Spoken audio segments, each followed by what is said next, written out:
never experienced with anyone before. So, ganun, kumbaga parang yan yung isa sa mga pamamaraan niya kung paano siya nagpapakita na nag-care siya. But I think like from an emotional support side of things, yan yung mamimiss ko. And I really hope like that, that doesn't change like even after this project. I'd like to think it won't, but then, just simple things like that. I think in terms of him, being there for me in those moments, na syempre, like preparing for a big scene and everything like that. Like, it's one of those things that nagkakaroon talaga kami ng bond na hindi mo rin talaga 100% ma-replicate. Because like when you work with different people, like I feel like you have different experiences with him, and that will always be unique to him and I, kung paano niya ako inalalayan sa project na to, lalo na bilang first project ko.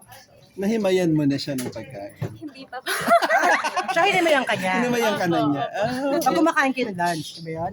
Parang ganun po. Parang mga instances po na parang kumbaga dinner break or... Ano, nakakamay kayo, bo? Hindi naman. Ano po? Pero hindi Nakakamay, naman kutsara. sinubuan. Wala pa naman yung subo. Hindi po. Pero ala, hindi, pero ito, parang ang masasabi ko na when it comes to like things like that, like he really does take care of me, and naramdaman ko yun dito sa proseso nito na kumbaga kung ano yung mga languages niya, kung paano niya pinapakita na nag-care siya in terms of like acts of service and things like that. And it was my first time experiencing that with somebody ever. So it was just a really interesting experience to get to know somebody who's like that and na-appreciate it. Naliligaw ba siya sa'yo? Ibig sabihin ba nito na parang may Naniligaw? nararamdaman siya sa'yo? Oo, Nafe-feel mo naliligaw ba? ba? Umabot ba kayo sa point na na-discuss nyo yung feelings ng isa? Taray, parang love life. Oh. Tito boy. Oo, para si Kuya. Meron bang gano'n? Naliligaw ba sa'yo? Ito po yung masasabi ko po ngayon. I mean, in terms of him and I, and how we feel about each other, like we have mature conversations about it, and I feel like in time, we'll see. Time will only tell in terms of like where we will go in terms of our friendship and our connection with each other. But as of now, like I really enjoy having him in my life, and I'm looking forward to having that connection even after this project. Bakit hindi pa yun ngayon yung right? Oh, kasi, how old are you? Ilan taon ka I'm na? 19. I'm turning 20 next week. So, pwede na pa life ever, no? Oo naman po, pwede Hindi na naman po. pinipigilan ka ng parents mo. Hindi naman. Hindi po. I think it's just a matter of, between two people in terms of, when the right time comes along, you'll just feel that it is. A lot of questions, like, I feel like, you guys could ask him as well, get his perspective on it as well. Pero ang masasabi ko, like, I don't close my door to anything. And in a lot of ways, like, he really is someone that I consider that I admire. And like I say, and I've said this during the first media con pa lang, any girl would be lucky to have him.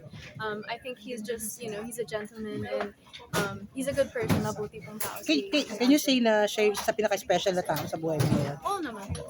I would say that lalo na po dito sa proyektong to na grabe po yung pinagsamahan po namin dito sa experience na to na nothing will ever change that, and I'll always treasure that in my heart and in my memory. Kumbaga, this version of us will always be something so special to me. And I'm the type of person, I'm a very sentimental person, so hindi ako basta-basta nagla-let go when it comes to stuff like that. Like, I like to keep, people like that close to me and close to my heart. And he's one of them. Hindi mo ba na-misinterpret yung feeling mo na bakit ganun ka concern si Aljon sa'yo because she likes you? May mga ganun, di ba? I don't know. Kasi but parang this sa babae parang aasa ka, tapos parang hindi naman. Or May gusto mga mo ba ganun. klaruhin mo muna? Yun ba yun? I think it's a matter of, ito po, masasabi ko po, when it comes to how he and I feel about each other, or in terms of discussions we've talked about things like that. And, I feel like right now we're at a point where, like I said, in time, that's, I think, what will help, I guess, like clarify things, or even tell in terms of the progression of how our connection will be. I really wouldn't like to be the person who yung kumbaga yung pangunahan yung mga bagay-bagay. But as of now, I think it's just a matter of I'm not even gonna say na bata kami kasi it's really not that at all. I think it's just us growing as individuals, and we both have our own priorities. Pero with that being said, hindi ko po kayo showbizin in terms of like, like there's really that genuine connection between the two of us, and it's a very special one that I was also thought, like, I never expected that it would happen and I would be able to find a person like that, and I'm just really really blessed to have that in my life right now. Ibig sabihin ba nito na na getting to know pa rin, nasa getting to know each other pa rin kayo at this time?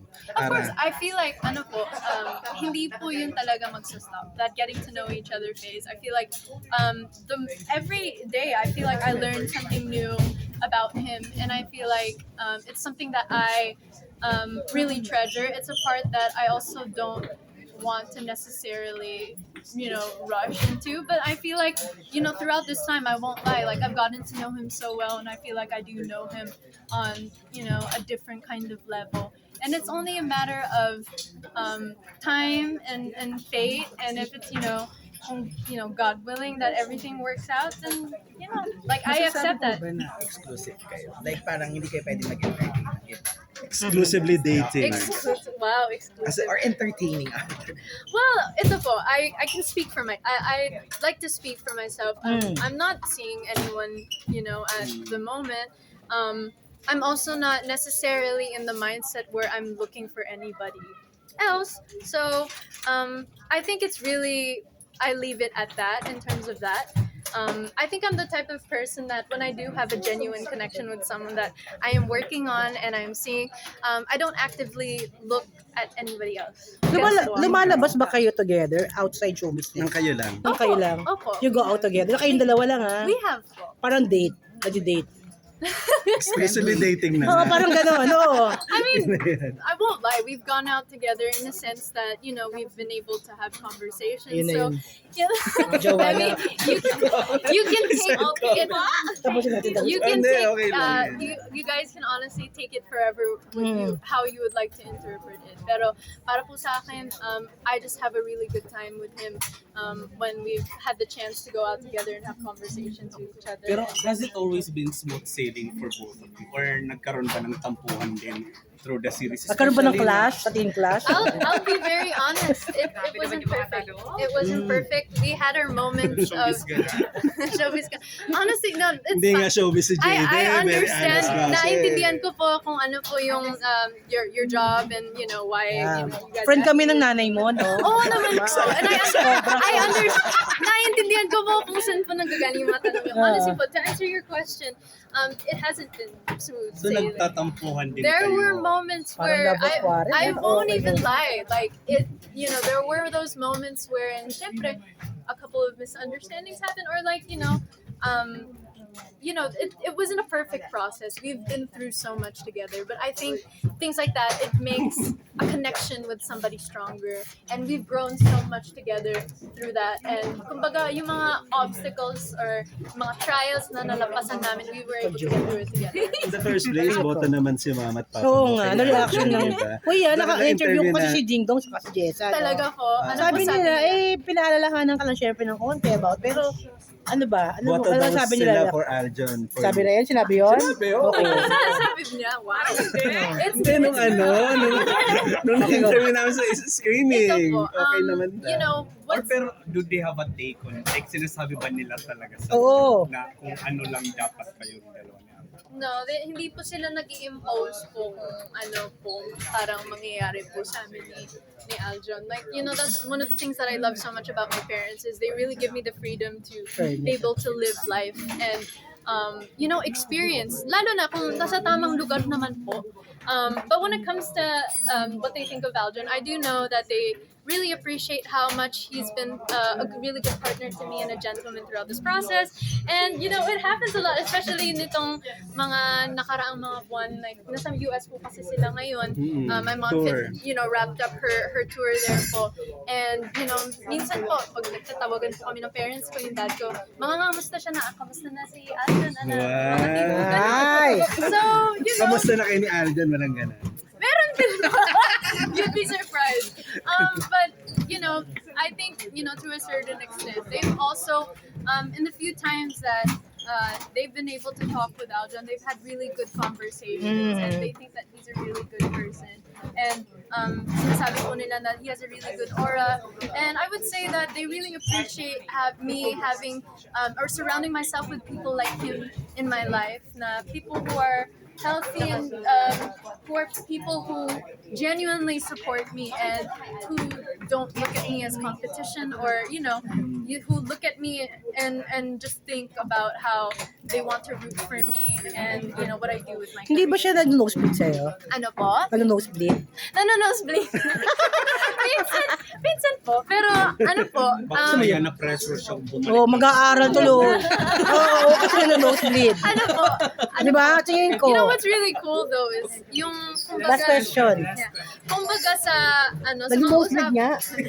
kumbaga sa mga usapan namin ni Aljon, I'm able to practice my Tagalog That's as good, well. that's good. Oo naman po. Tsaka ganun din po na parang feeling ko minsan napapa-English siya, tapos sabihin ko, wow, napapa-English ka na din, parang nahawa siya sa akin, parang ganun daw. Please. Pero yung tipong ganun, you know what I think is really interesting is we both come from really different backgrounds. Yes. Pero kumbaga yung pagiging opposite po namin sa isa't isa, it really blends well and combines well together. Nagkiklik. Nagkiklik po kami, and I think it Uy, ano boils ka na? down to the fact na we have our heart in the right place and in the Tama same na lang, place ma.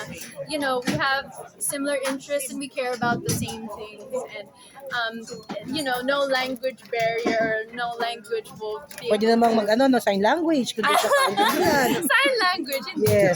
Hindi, pero if I may add, he's a very smart Yes. person, and ako, I don't measure magaling mag-English. intelligence, kumbaga, sa how well you can speak English. I think he's actually someone with so much wisdom in him, and like I said Jowa. earlier in the media con, I like hearing Jowa. his thoughts. Thank you po. Salamat. Last na lang, ano ba, after nito, kayo pa din ba ang Magka-love sa next team, project? oo nga, tama. May ganun ba? Salamat. Or parang Sa next press ko niya. Yan po. I mean, abangan? abangan. Sayang kasi, di ba, pag hindi I mean, ako po, if you ask me, I would be very much willing to work with him again. And ako, regardless of it, kung ano man yung will ni God para sa akin, tinatanggap ko yun. Tinatanggap ko po yun. And Huwag ka nung umiyak, Mash. Uy, Mano, sino? Albert. Albert. Ito na lang. Last two episode ng Teen Clash. yes. Hello to everyone watching. Of course, thank you so much for supporting Teen Clash. And sana po, masubaybayan nyo yung final 2 episodes ng Teen Clash, which are happening tonight at 8 p.m. on I Want TFC episode 9, and on May 26 at 8 p.m. on I Want TFC episode 10. So maraming salamat sa lahat ng mga Thank you. Background